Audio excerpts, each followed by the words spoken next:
Bonjour tout le monde et aujourd'hui on est jeudi. Et qui dit jeudi dit nouvelle vidéo sur Télécrayon. Je vais parler de Dubaï, mais aussi de manière générale des Émirats Arabes Unis et des autres métropoles concurrentes dans la péninsule arabique. Dubaï c'est aujourd'hui une métropole de 3 millions d'habitants, célèbre pour ses grands gratte-ciel dont le plus haut du monde, la Burj Khalifa. Mais c'est quoi Dubaï? Quelle est cette ville? Comment est-elle devenue cette métropole en si peu de temps? Nous allons voir tout ça dans cette vidéo. La vidéo est divisée en plusieurs chapitres pour mieux vous orienter. Chapitre 1, les Émirats Arabes Unis. Pendant longtemps, l'Oman est un royaume qui domine le sud de la péninsule arabique. On trouve cependant des petits royaumes qu'on appelle émirats. Ils se développent, arrivent à fuir l'influence ottomane et deviendront des repères à pirates. Le Royaume-Uni intervient dans la région pour faire cesser les attaques de pirates, les Émirats sont conquis et le Royaume-Uni demande de faire une trêve perpétuelle avec les pirates. Ces États deviennent un protectorat sous le nom des États de la Trêve. En 71, le Royaume-Uni quitte le territoire et les Émirats deviennent indépendants. Ils sont au nombre de 7, ils décident de s'unir pour former une fédération, c'est les Émirats Arabes Unis, pays indépendants depuis 71. Aujourd'hui, les EAU sont une fédération composée de 7 entités, que sont les Émirats historiques. Les voici. L'Émirat d'Abu Dhabi, de Dubaï, de Sharjah, d'Ajman, qui est encerclé par celui de Sharjah, Al-Qawain, de Ras El Khaimah, qui est coupé en deux, et enfin l'Émirat de Fujairah, qui coupe en deux le précédent. Ces émirats sont très inégalement répartis, mais en même temps il y a beaucoup de déserts. L'Émirat d'Abu Dhabi compte plus de 75% de la superficie. En termes de population, là encore c'est inégal, 3 émirats comptent plus d'1 million d'habitants, et un émirat compte moins de 100 000. Politiquement, les 7 émirats sont dirigés par les 7 familles tribales, chaque émir fait ensuite partie du Conseil suprême fédéral et doivent élire le président à vie. Dans les faits, c'est toujours l'émir d'Abu Dhabi qui devient président, et celui de Dubaï vice-président. Pour le reste, c'est une dictature. Chapitre 2, les Émirats de l'Est. Les deux émirats plus à l'Est sont peu peuplés. Ils ont chacun une ville importante, Ras Al Khaimah qui compte environ 120 000 habitants, on peut dire que c'est la 4e agglomération du pays. On y trouve un aéroport international, plutôt petit et centré sur des destinations au Moyen-Orient ou l'Inde. Ras Al Khaimah fait partie des Émirats sans pétrole, il doit donc survivre économiquement avec les services. Beaucoup plus petite que Dubaï, on peut dire que c'est une mini-Dubaï, ou du moins une Dubaï moins populaire. Il n'y a pas vraiment de gratte-ciel, mais de grands hôtels sur le littoral éloigné du centre-ville. Fujairah est la capitale d'Émirat la plus à l'est. Elle se trouve sur l'océan Indien directement, ou du moins dans le golfe d'Oman. La ville compte 100 000 habitants environ, ce qui en fait la 5e agglomération du pays. On y trouve quelques gratte-ciel, dont la tour Al-Jaber, haute de 170 mètres, construite en 2008, ça fait là encore mini Dubaï. En tout, ces deux émirats comptent un peu moins de 600 000 habitants. Chapitre 3, Abu Dhabi. L'émirat d'Abu Dhabi compte 2,7 millions d'habitants, et on y trouve 2 agglomérations principales. La première c'est Abu Dhabi, la capitale de l'émirat, et aussi capitale de la fédération. L'autre c'est Al Ain, principale ville de l'intérieur. Al Ain se trouve à côté d'une oasis, et c'est une agglomération de 700 000 habitants, soit la 3e du pays. Du coup ça rigole pas pour une ville dans le désert. Il n'y a pas de gratte-ciel et on y trouve un petit aéroport international. Revenons à Abu Dhabi, capitale fédérale. L'agglomération compte 1,8 million d'habitants, soit la 2e du pays, et là on peut dire qu'on a affaire à une 2e Dubaï, une véritable concurrente. On y trouve de nombreux gratte-ciel dont le plus haut fait 381 mètres, c'est le World Trade Center. Une cinquantaine de gratte-ciel font plus de 150 mètres.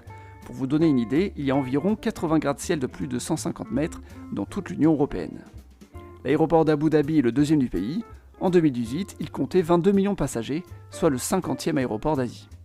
Économiquement, Abu Dhabi n'a pas à se plaindre. L'émirat comptabilise 95% des réserves de pétrole du pays. Et c'est pour ça que c'est l'émirat avec le plus gros PIB par habitant. Chapitre 4, l'agglomération de Dubaï. Les 4 autres émirats font partie de l'agglomération de Dubaï. De Dubaï au sud, en passant par les capitales d'émirats Sharjah, Ajman et Al-Qawain, Dubaï forme une agglomération de 4 millions d'habitants. Et au centre de cette agglomération, on trouve l'aéroport de Dubaï.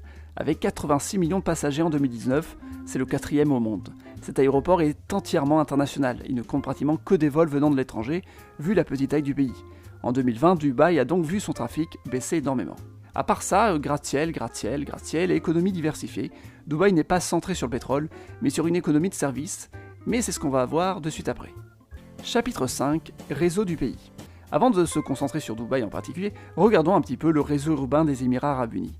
Les 5 principales agglomérations sont placées sur la carte. Ici on trouve toute une chaîne de montagnes, et le reste c'est pratiquement du désert. Il n'y a pas de chemin de fer dans ce pays, tous les réseaux sont routiers. Le principal axe est celui qui longe la côte des Pirates.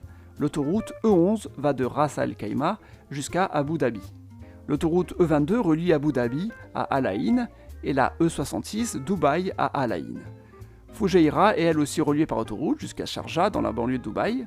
À cela s'ajoute aussi une doublure de l'autoroute entre Abu Dhabi et Dubaï, et même une autoroute dans le désert pour aller jusqu'à la frontière de l'Arabie Saoudite vers le Qatar.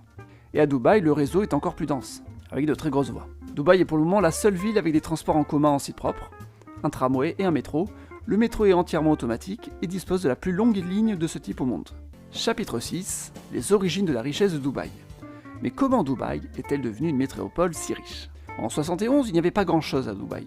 Et peut-être que la première fois qu'elle s'est fait un petit peu connaître à l'international, c'était en 77, lorsqu'un avion détourné du vol Lufthansa 181 a dû atterrir à Dubaï lors d'une des escales des preneurs d'otages.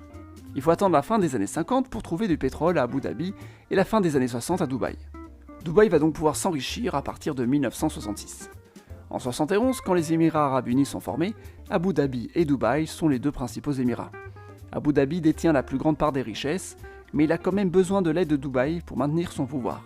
Les deux émirats vont donc s'allier pour bien contrôler l'entièreté de la fédération.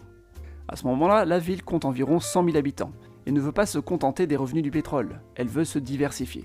Sa première diversification va se faire en devenant une plaque tournante du commerce de l'or et continue à l'être aujourd'hui. C'est surtout avantageux pour ce qu'on appelle l'or sale. De l'or récupéré illégalement partout dans le monde passe par Dubaï où son traçage finit par disparaître. Cet or doit ensuite transiter vers d'autres pays. Par exemple, la Suisse déclare ne pas recevoir l'or provenant de certains pays d'Afrique en guerre. Mais elle reçoit depuis Dubaï. C'est Dubaï qui s'occupe de légaliser l'or venant de la contrebande. À cela, le port Rachid est construit en 72 pour faire de Dubaï une plateforme portuaire dans la région. C'est donc les premières vraies diversifications. En 79, un autre port est construit, le Jebel Ali, toujours pour devenir un centre de trafic de conteneurs. La même année, le World Trade Center est construit, il fait 149 mètres de haut, c'est le premier gratte-ciel du pays. Puis toujours la même année, l'entreprise Dubaï Aluminium voit le jour. Dubaï devient un important centre de production d'aluminium. Au début des années 80, Dubaï dépasse les 300 000 habitants. Et en 1985, elle crée une zone franche pour attirer des investissements étrangers. La même année, Emirates voit le jour, la compagnie aérienne de Dubaï. Puis au début des années 90, c'est la crise et la croissance de la ville est stoppée temporairement avant de se reprendre à partir du milieu de la décennie. Et là, ça va aller toujours plus vite. Le Burj Al Arab est inauguré en 1999, le plus haut hôtel du monde. Dubaï veut devenir une destination touristique incontournable. Surtout grâce à sa compagnie locale Emirates. Emirates se développe d'abord avec des vols vers le monde indien, là d'où viennent la plupart des migrants des pays du Golfe. La ville devient une plateforme aérienne entre le Moyen-Orient et le sous-continent indien. Elle continue à se développer et à chercher des marchés en Europe. Elle achète même des parts à la compagnie du Sri Lanka, mais en 2001, entre l'attentat à l'aéroport de Colombo, au Sri Lanka, et les attentats à New York, Emirates perd beaucoup d'affluence. Ce que va faire la compagnie par la suite, c'est de proposer des vols entre l'Asie du Sud-Est et l'Europe à des prix très attractifs, devenant une des compagnies les plus populaires au monde. Chapitre 7. Le boom de l'immobilier. À partir de 2002, Dubaï accorde la propriété aux étrangers. Cela crée un boom de l'investissement dans l'immobilier. C'est évidemment une bulle qui se forme car les gens spéculent sur la valeur. Mais de nombreux projets sont construits dans les années 2000. Le million d'habitants est dépassé au début de la décennie. Les tours des Émirats avaient été construites en 1999 et annoncent le début d'une frénésie de construction. Le Mall of the Emirates est inauguré en 2005, un immense centre commercial, célèbre pour sa station de ski intérieur. En 2006, la palme Jumeirah est inaugurée, les premières maisons sont vendues. Une autre palme est en cours de construction à ce moment-là. Puis cette même année, un grand projet est lancé. Dans les années 2000, une vingtaine de gratte-ciels de plus de 200 mètres ont été construits. Mais un très grand gratte-ciel est projeté, un gratte-ciel de 800 mètres de haut. C'est la Burj Dubaï qui deviendra la plus haute structure du monde en 2007, pour être complétée en 2010 sous le nom de Burj Khalifa. Un autre projet voit le jour, c'est le Juzur Al Alam, une production de la carte du monde en petites îles artificielles qui accueilleront des villas. Il y a aussi la Dubaï Marina, complexe de grands immeubles d'habitation. Les travaux du métro sont lancés pour être complétés en 2009 et le tramway en 2014. Mais voilà, en 2008, c'est la grande crise économique. Les projets lancés sont terminés et certains sont abandonnés. C'est le cas par exemple du Juzur Al Alam qui est laissé comme tel. La Burj Khalifa est terminée en 2010, mais il y a moins de projets de gratte-ciel. La plupart des grandes tours construits dans les années 2010 sont des projets datant des années 2000. Dubaï répond bien à une des théories sur la construction des gratte-ciels. Les gratte-ciels voient souvent le jour pendant les crises. C'était le cas à New York avec tout plein de nouveaux gratte-ciels au début des années 30, ou aux États-Unis dans de nombreuses villes au début des années 70. C'est pendant les plus grosses crises que les gratte-ciels voient le jour. Pourquoi ? Eh bien parce qu'ils sont projetés juste avant les crises, dans des périodes de grosse spéculation. Chapitre 8. Dubaï aujourd'hui. Malgré la crise, Dubaï a bien tenu et c'est grâce à la diversification de son offre. Dubaï n'est plus une ville pétrolière, mais une ville qui a réussi à investir grâce au pétrole. Aujourd'hui, c'est la première destination d'investissement au Moyen-Orient, avec ses taxes presque inexistantes, et c'est la première destination touristique. Le nombre de touristes est passé de 1 million en 1994, ce qui était déjà pas mal, à 15 millions en 2016. Le pays est très ouvert aux ressortissants des pays d'Occident, et Emirates est une des plus grandes compagnies aériennes au monde. La position de Dubaï est très avantageuse pour les avions. Elle se situe à mi-chemin entre l'Europe et l'Asie du Sud. Et beaucoup d'Européens veulent passer leurs vacances en Asie du Sud. Emirates leur sert donc d'escale et en même temps de destination touristique temporaire. Aujourd'hui, il y a de nombreuses autres compagnies concurrentes, Qatar Airways à Doha, Etihad Airways à Abu Dhabi, Saudia à Jeddah, mais aucune de ces villes n'a l'aura de Dubaï, bien plus réputée touristiquement. Dubaï est la première ville à être devenue une destination touristique dans la région. Les autres villes passent pour des copies. Mais contrairement à Dubaï, ces villes vivent surtout des matières premières. On estime à 100 000 les chambres d'hôtel disponibles dans cette ville, soit un des plus gros scores au monde. Las Vegas en a 180 000 pour vous donner une idée, c'est la première ville au monde. Dubaï peut facilement devenir une plateforme de convention comme les Las Vegas. En 2021, Dubaï accueille l'exposition universelle. Le port de Dubaï est le premier du Moyen-Orient. La ville est très bien placée sur le golfe Persique, entre les ports pétroliers et le reste du monde. Le port est une zone franche et permet une très grande facilité d'investissement et une taxation très faible.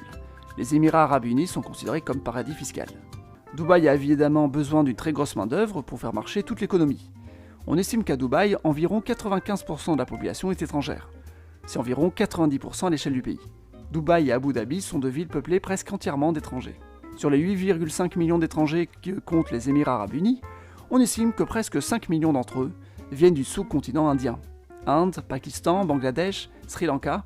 Le reste est réparti entre l'Iran, les Philippines et de nombreux autres pays d'Asie. Il existe aussi une communauté occidentale. Cette main-d'œuvre est très bon marché, presque réduite en esclavage avec des conditions très précaires. Elle a permis à Dubaï de devenir une ville très riche. Les premières vagues de migrations indiennes dans le golfe Persique datent des années 70. Elle a permis de remplacer l'immigration des pays arabes.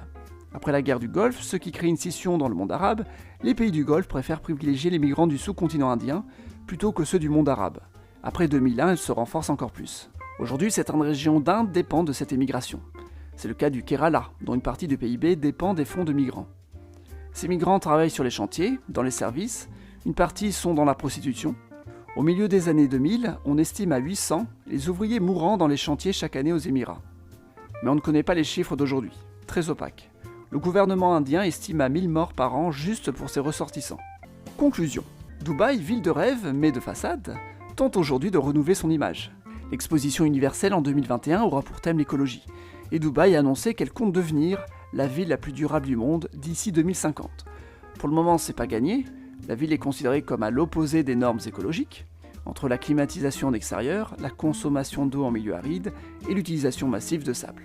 Merci d'avoir regardé cette vidéo, mettez un petit pouce bleu si ça vous a plu, et abonnez-vous, peut-être que je ferai d'autres vidéos de cette manière, sur des villes ou des pays. À jeudi prochain pour la prochaine vidéo.